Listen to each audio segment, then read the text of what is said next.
So today we're going to talk about CLF.TO. The full name is iShares 1 to 5 years ladder the government bond indexed ETF.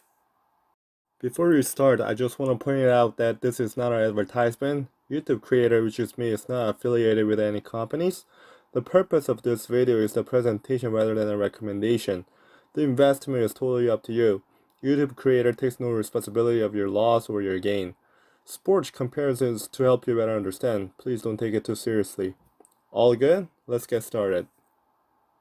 So today we're going to talk about player's profile. We're going to talk about the strength of the player. We're going to talk about potential weakness of the player. We're also going to talk about which sports star this ETF resembles the most. We're going to review other scouts report and my review. So let's start with the player's profile. CLF.TO is Canadian player. The full name is iShares 1 to 5 years ladder government bond index ETF.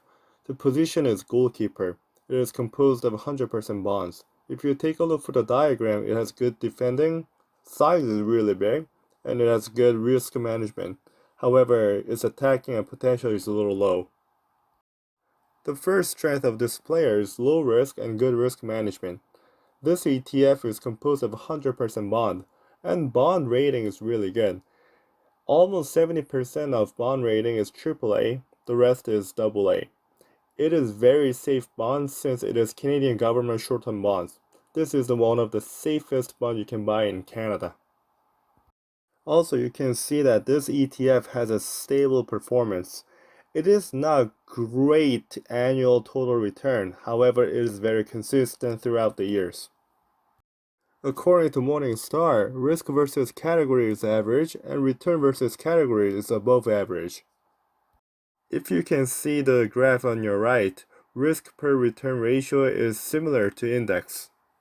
The second strength of this player is reasonable yield.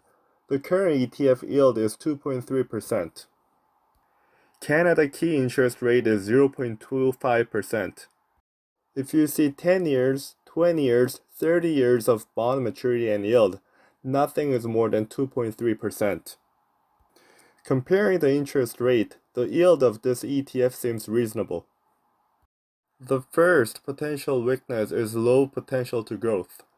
Since it is a government bond, the potential to growth is low, and Canada is a developed country, it's not an emerging market.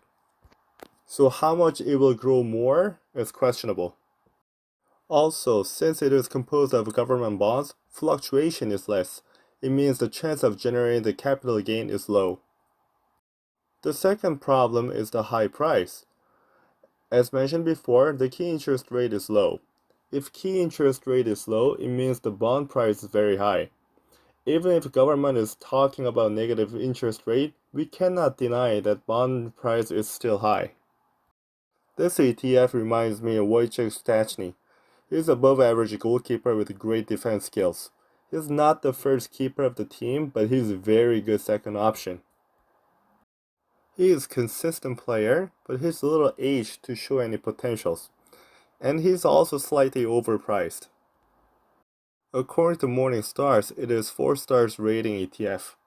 In my point of view, this is an attractive defensive ETF. It has reasonable yield, but the potential to growth is low. It is a good product if you want to be stress-free. The price is slightly high, but price can go higher if negative interest happens. My rating is $3 out of 5.